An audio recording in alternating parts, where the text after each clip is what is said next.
فأنا ناصح لإخواني بالصدع بالحق، تبيض وجوههم. السكوت في مسألة الحزبية يضرها، فاصدع بما تؤمر وأعرض عن المشركين. سلامي على دماج ورجالها والشيخ يحيى ودار العلم يا سعد بانيها. بسم الله الرحمن الرحيم. الحمد لله حمدا كثيرا طيبا مباركا فيه كما يحب ربنا ويرضاه.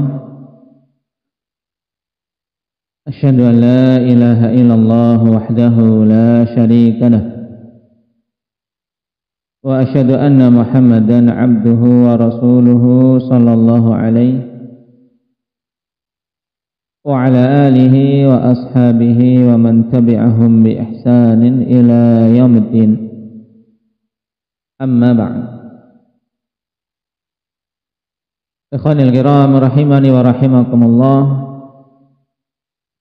Pertemuan kemarin kita membahas tentang surat Al-Masad. Penamaan lain surat ini apa, Zikri? Dinamakan dengan surat Tabbat. Juga nama yang lain? Nah, secara sempurna ayat pertama, Tabbat yada abi lahabi wa tab. Nama yang lain apa, Muhammad Raka?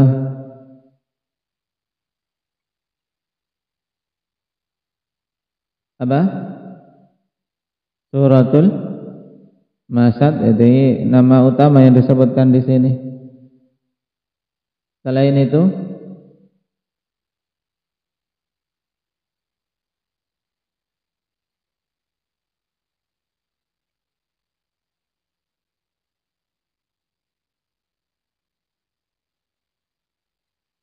masih ada apa, Jabir?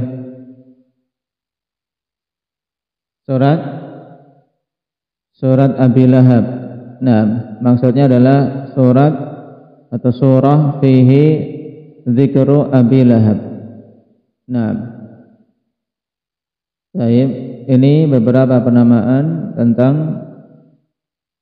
surat Al-Masad. Yang inti kandungan dari ayat atau surat ini tentang apa, Abdurrahman Aceh? Nah, menggambarkan tentang celakanya Abu Lahab dan istrinya, yang juga darinya ibrah bagi siapa saja yang menentang Rasulullah SAW dan memusuhi Islam, akan berakhir dengan kerugian. Walaupun dia adalah orang-orang yang di dunia dimuliakan, memiliki kedudukan, memiliki nasab yang bagus, akan tapi kapan saja dia menyelisihi agama Allah Subhanahu wa taala, maka akan terhinakan. Baik.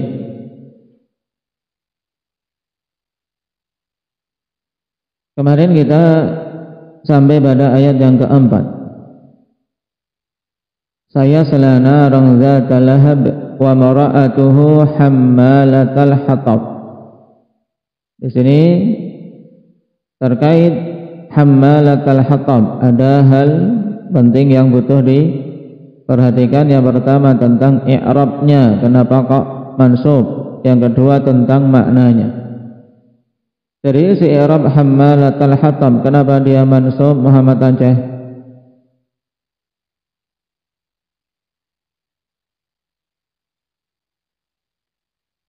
Maf'ulun bih dari fi'il yang muqaddar yaitu azummu. Nah, berarti mansubun ala dzam, yaitu sebagai maf'ulun bih dari fi'il yang muqaddar, takdirnya azummu, wa mara'atuhu azummu hammalatal hatab. Naam. Baik. Nah, yang kedua dari sisi makna. Hammalatal hatab. Dan istri si Abu Lahab ini juga akan masuk ke dalam neraka yang menyala-nyala. Yang aku mencelanya si pembawa kayu bakar. Tayyib, apa makna hammalatal hatab di sini yang diinginkan? Indaka Abdurrahman Munah.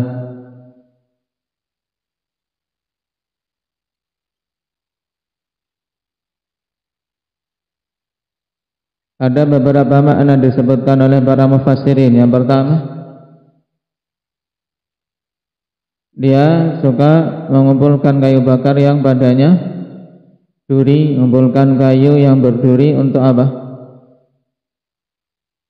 Untuk mengganggu Nabi sallallahu alaihi wasallam, diletakkan di jalan yang akan dilalui oleh Rasulullah sallallahu alaihi wasallam. Baik. Yang kedua apa, Raihan?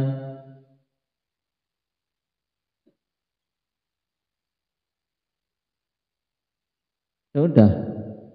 Nah, yang dia suka membawa kayu yang padanya duri untuk menyakiti Nabi sallallahu alaihi wasallam, ditebar di jalan yang akan dilalui oleh beliau. Yang lainnya?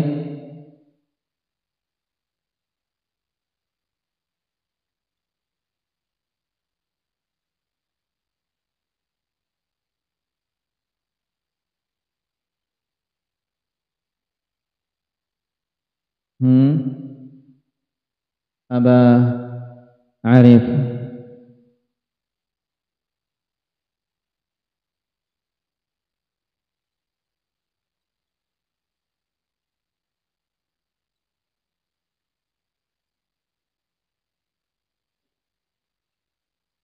Nah, hammalatal hatab mana yang kedua?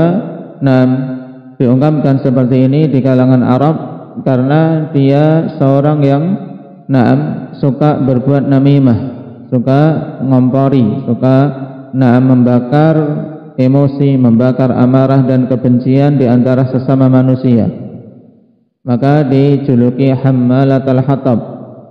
Si pembawa kayu bakar, seperti dalam ungkapan kita si tukang kompor, suka mengompori manusia biar marah, biar benci. Tayyib, mana yang ketiga Abah Jabir?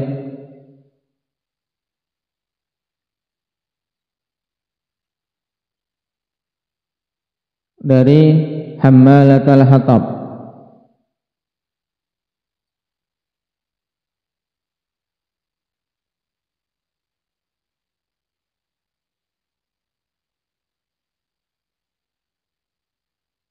Apa? Nah, makna yang ketiga yang juga disebutkan oleh para ulama, dia pembawa kayu bakar, maksudnya adalah apa? Dia menjadi penyebab semakin kerasnya siksa bagi Abu Lahab. Ibarat yang menyalakan api bagi suaminya. Baik.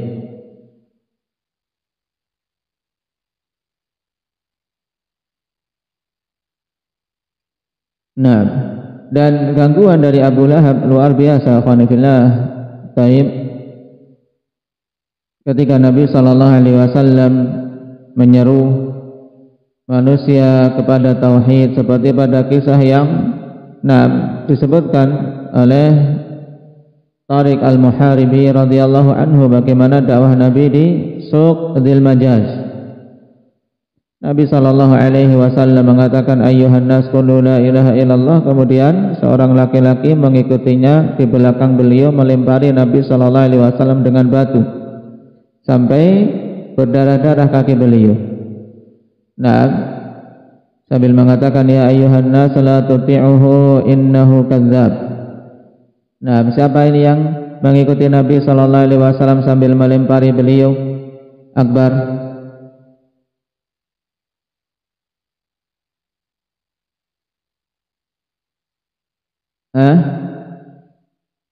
Ya, Abu Lahab, paman Nabi sendiri, ya kawan. Abu Lahab hubungannya dengan Rasul sallallahu alaihi wasallam masih namanya aslinya Abdul Uzza ibni Abdul Muttalib. Digelari dengan Abu Lahab karena apa? Sebagian mengatakan karena gantengnya wajah dia.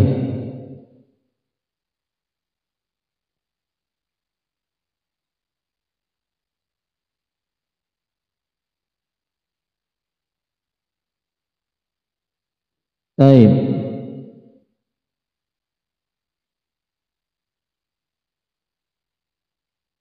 Sekarang kita lanjutkan pada ayat yang terakhir. Qala Allah azza wa jalla fi jidha hablum mim masad. Naam. Jid yaitu kata lain dari al-unuq. Ya, makna fi jidha ay fi unuqiha. Apa makna unuq? Indaka Fadil? Leher. Baik. Fi jidha ay fi unuqiha, di lehernya. Leher siapa? Huzaimah. Leher istri Abu Lahab, namanya siapa? Ummu Jamil. Baik. Saudara siapa dia? Nah, saudara perempuan dari Abu Sufyan ibnu Harb. Baik.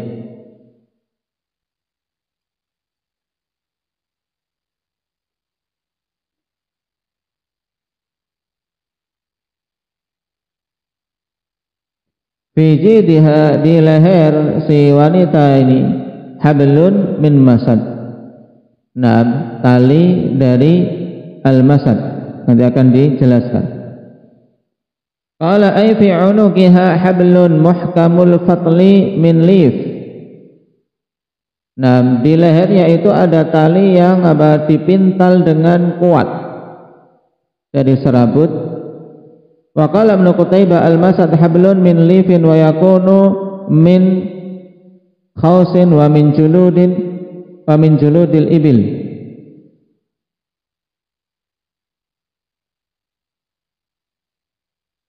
Coba. Baik. Al-masad hablun min lifin wa yakunu min khaus wa min juludil ibil. Ini perkataan Ibnu Qutaibah. Yaitu suatu tali ya dari serabut, bisa juga dari apa? Dari daun kurma yang dipintal. Juga dari apa? Dari juludil ibil, dari kulit unta. Nah, kulit unta mungkin dipotong-potong, dikeringkan, bisa jadi tali. Nah, dan yang paling mencakup yang diucapkan oleh Al-Hafidz Ibnu Jarir setelah menyebutkan beberapa pendapat para mufassirin tentang al-masad ini. Karena pada makna al-masad dikatakan oleh Ibnu Juzai fil muradi bihi salah satu aqwal. Tentang maksud al-masad di sini fi jidha hablun min masad, ada 3 pendapat di kalangan para mufassirin. Yang pertama, annahu ikhbarun an hamlihal hatab fid dunya. Padanya pengkhabaran tentang bagaimana dia membawa kayu bakar ketika di dunia. Karena apa? Wanita ketika mau membawa kayu bakar, dia tentunya butuh tali untuk mengikatnya, kemudian panggul atau digendong di punggungnya. Nah, ini makna pertama, berarti maksudnya fi jidha hablum mim masad, di lehernya ada tali dari serabut yang dipintal untuk membawa kayu bakar dulu ketika di dunia. Menunjukkan apa? Menunjukkan betapa semangatnya dia sampai susah payah seperti itu demi mencelakai dan mengganggu Nabi sallallahu alaihi wasallam. Dan banyak manusia seperti ini, susah payah tapi untuk keburukan. Kerahkan tenaga, kerahkan harta untuk keburukan, wal a'yadu billah. Kemudian makna yang kedua, fi jidha hablum min masad, dibawa kepada annahu haluha fi jahannam yakunu kadzalik. Menjelaskan tentang kondisi dia kelak di neraka jahanam seperti itu, di lehernya ada tali. Dan para ulama membawa tali ini hablun min masad, yaitu belenggu, rantai besi. Berarti masuk dalam hukuman, dalam bentuk hukuman yang akan diberikan di akhirat kelak, bahwasanya di lehernya itu ada apa? Ada belenggu. Karena al-masad juga diantara maknanya adalah tali dari besi yang dipintal kuat, seperti rantai. Makna yang ketiga, annaha kanat laha kiladatun fakhirah faqalat la unfiqannaha ala adawati Muhammad. Bahwasanya dulu dia di dunia memiliki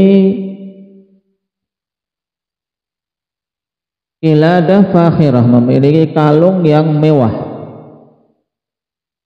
karena dia dari kalangan yang dimuliakan di orang-orang Quraisy, memiliki kalung yang mewah, kemudian mengatakan aku akan infakkan kalung ini untuk memusuhi Muhammad. Jadi digunakan sebagai apa? Dana dalam memusuhi Nabi sallallahu alaihi wasallam.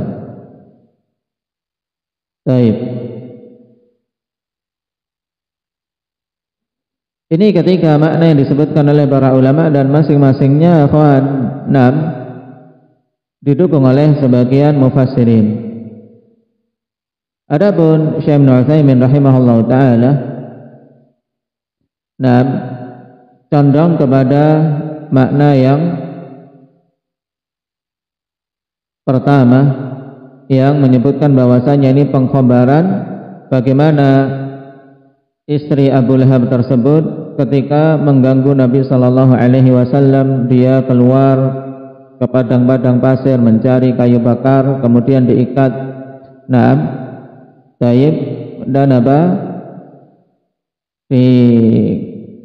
pada lehernya ada tali dari serabut untuk nanti membawa kayu bakar tersebut. Ini yang dirajikan oleh Syekh Ibnu Utsaimin rahimahullahu taala. Dan Ibnu Jarir rahimahullahu taala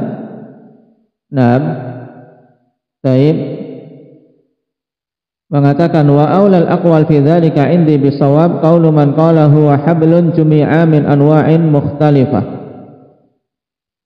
Ibnu Jarir menarjikan berarti pendapat yang pertama, bahwasanya itu adalah tali, al-masad itu adalah tali yang dikumpulkan dari berbagai jenis, dalam artian tali dari pintalan sesuatu yang bermacam-macam. Serabut dipintal menjadi tali. Wallahu ta'ala alam. Baik.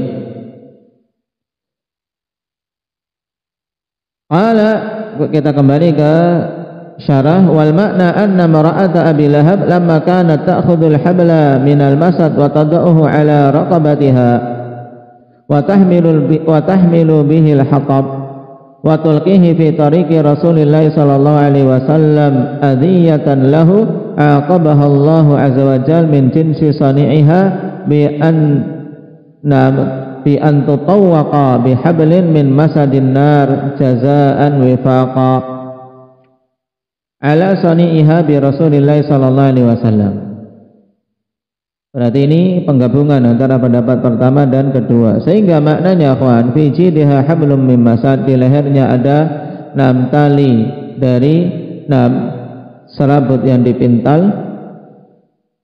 Berarti maknanya bahwasanya istri si Abu Lahab ini tatkala dulu di dunia suka mengambil, dulu di dunia dia membawa tali dari serabut yang dipintal dan diletakkan di lehernya untuk membawa kayu bakar yang dia lempar, disebar di jalan yang akan dilalui oleh Rasulullah SAW untuk mengganggu beliau. Maka di akhirat Allah Subhanahu wa taala pun hukum dia dengan sesuatu yang sejenis dengan perbuatan. Dan ini jelas akhwan, al jaza min jinsil amal. Balasan itu sejenis dengan apa yang dia perbuat di dunia.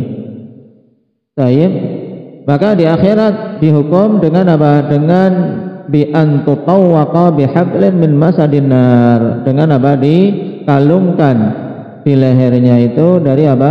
Dari tali yang berasal dari api, min masadin nar, dari tali yang dipintal di situ tapi bukan serabut tapi apa? Api. Jazaan wifaqa, sebagai balasan yang sesuai dengan perbuatannya terhadap Rasulullah sallallahu alaihi wasallam. Wa qala Sa'id bin al-Musayyib kanat laha qiladatun fakhirah faqalat la unfiqannaha fi adawati Muhammadin sallallahu alaihi wasallam. Dan Sa'id bin al-Musayyib mengatakan, ini pendapat yang keberapa berarti? Pendapat ketiga yang disebutkan tadi, kita ringkas. Di sini dipaparkan Sa'id bin al-Musayyib mengatakan adalah dulu si istri Abu Lahab ini memiliki kalung yang mewah. Kemudian mengatakan, aku akan infakkan kalung ini untuk memusuhi Muhammad. Yakni fa'aqabaha Allahu biha hablan fi jidiha min masadin nar jazaan wifaqa. Maka maksud dari ayat berarti karena dulu seperti itu perbuatannya, sehingga Allah Subhanahu wa taala pun hukum dia di akhirat dengan apa? Dikalungkan di lehernya tali dari api neraka. Jazaan wifaqa, juga sebagai balasan yang setimpal atas perbuatannya, wallahu a'lam. Baik. Berarti kesimpulannya tadi berputar tafsir dari apa? Dari biji hablum mim masad pada apa? Pada tiga pendapat tadi diingat-ingat. Dan kalau kita simpulkan berarti padanya memang pengkhabaran bahwasanya di dunia seperti itu perbuatannya, kemudian di akhirat pun dibalas dengan apa? Dikalungkan di lehernya tali dari api neraka, wal iyadu billah.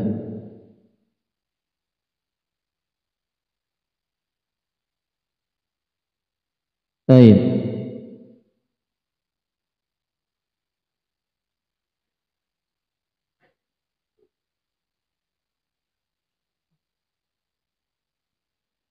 Sekarang kita masuk pada fawaid dari surat ini, ikhwan, yang belum disebutkan, dan juga sebagai penegasan yang telah kita jelaskan. Baik.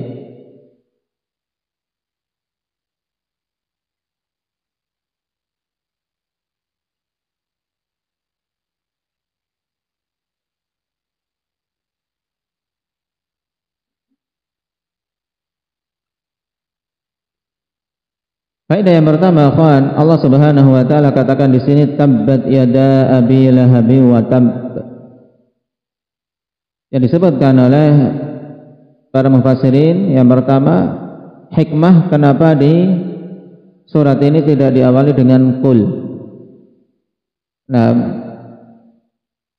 Tidak seperti pada qul ya ayyuhal kafirun, katakan wahai Nabi, wahai orang-orang kafir. Tapi di sini langsung Allah Subhanahu wa taala katakan tabbat yada abi lahab wa tab. Tidak Allah perintahkan kepada nabinya qul tabbat yada abi lahab wa tab. Jawabannya, ikhwan, yang pertama, karena adanya kekerabatan antara Abu Lahab dengan Nabi sallallahu alaihi wasallam, di mana Abu Lahab masih Nabi sallallahu alaihi wasallam, masih paman Nabi sallallahu alaihi wasallam. Makanya Allah tidak memerintahkan dengan qul agar Nabi sallallahu alaihi wasallam tidak secara langsung dengan lisan beliau mencaci, mencela pamannya. Baik. Berbeda dengan lafaz qul ya ayyuhal kafirun la a'budu ma ta'budun. Di sini kan padanya juga apa? Celaan, peringatan. Karena apa? Itu secara umum terhadap orang-orang kafir, bukan secara khusus pada kerabat dan paman beliau. Di sini juga, ikhwan, faidah bagi kita semua, bagaimanapun juga seseorang ketika mendakwai kerabat, mereka-mereka yang masih punya hubungan dengan kita harus dibedakan. Harus dibedakan. Dalam artian dari sisi kelembutan, dari sisi kesabaran harus lebih. Mendakwai saudara, mendakwai paman-paman, mendakwai apalagi orang tua, beda. Seandainya pun seseorang berbeda dari sisi pemahaman, bahkan walaupun dia kafir, Di sana ada hak qarabah, hak kerabat.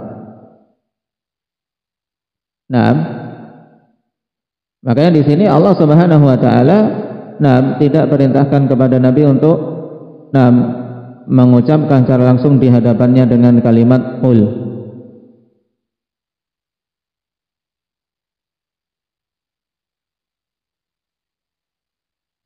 Demikian pula ayat ini masuk dalam pengamalan wa idza khatabahumul jahiluna qalu salama.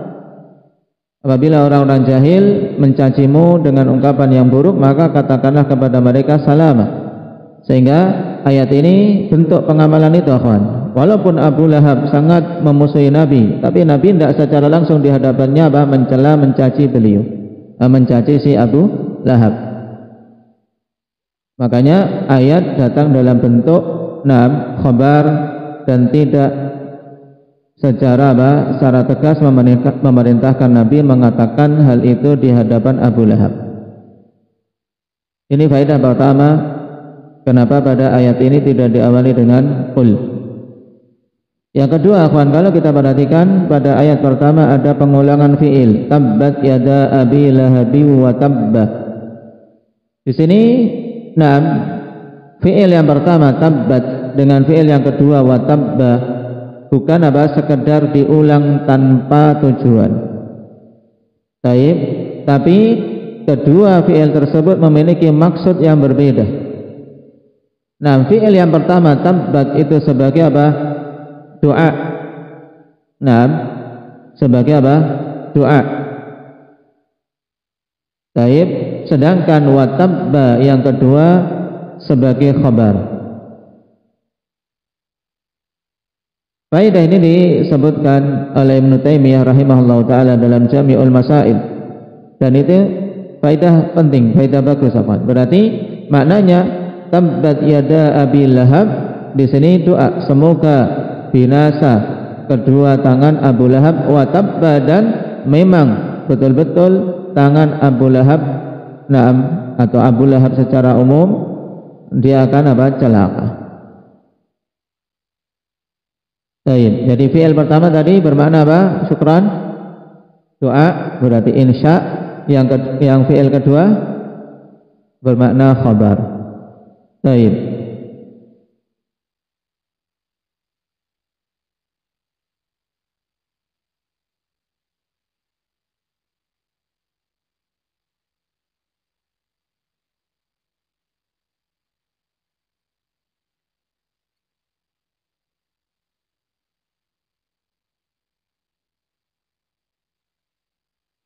Kemudian di sini kalau kita perhatikan tabbat yada abi lahab, pada asalnya ikhwan kunyah digunakan oleh orang Arab untuk apa? Hendaknya Mujahid. Karena kunyah ini termasuk di antara kekhususan bahasa Arab. Di sini Allah menyebut Abu Lahab dengan kunyahnya, padahal kunyah itu biasanya sebagai bentuk penghormatan. Ya, kunyah digunakan sebagai bentuk penghormatan.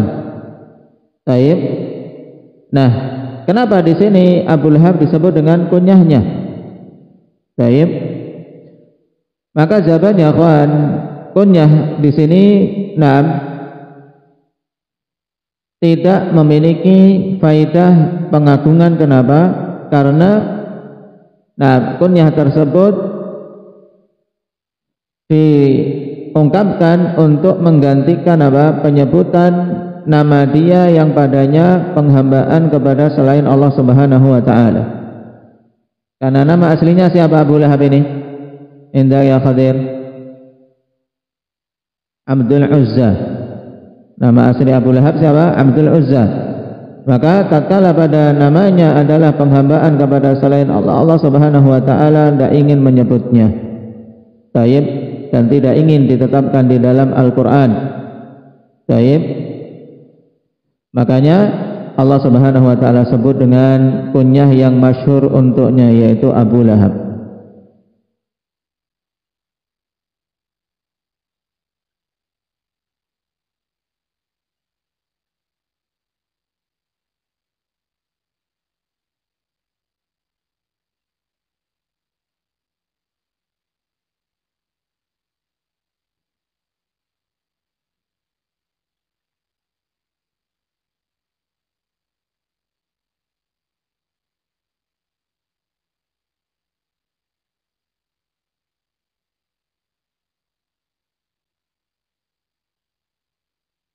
Kemudian pada lafaz wa mar'atuhu hammalatal hatab, adapun faidah bahwasanya surat ini merupakan ayat dan bukti kenabian Nabi sallallahu alaihi wasallam telah disebutkan dalam kitab, ya kan?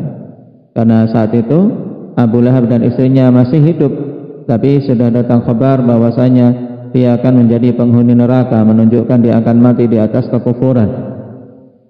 Nah, pada lafaz wa mar'atuhu hammalatal hatab ini juga dalil yang digunakan oleh Imam Syafi'i, nah bahwasanya pernikahan orang-orang kafir ikhwan diakui ketika mereka masuk Islam. Baik. Dan ini merupakan pendapat jumhurul fuqaha. Baik, bahwasanya pernikahan orang-orang kafir itu diakui. Misalnya seorang mau masuk Islam. Nah, suami istri sudah menikah ketika masa kafirnya, kemudian masuk Islam. Baik, dua-duanya masuk Islam, maka apa? Pernikahan keduanya diakui. Baik, mereka memang suami istri. Sebagaimana disebut di sini wa mar'atuhu hammalatal hatab, istrinya adalah si pembawa kayu bakar. Allah akui bahwasanya dia itu memang istri Abu Lahab. Bagaimana pula pada surat yang lain, seperti pada apa? Imra'atu Fir'aun, istrinya Fir'aun.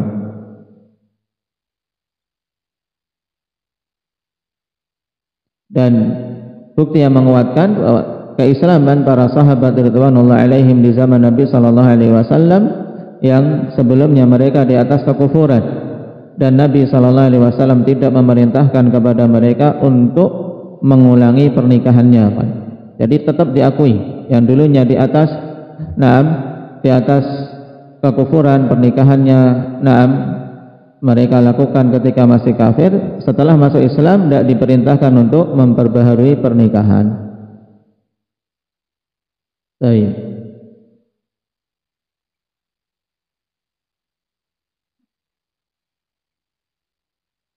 Nah, barakallahu fikum. Ini tambahan untuk apa yang disebutkan di kitab Naktafi bihadza walhamdulillahirabbil alamin.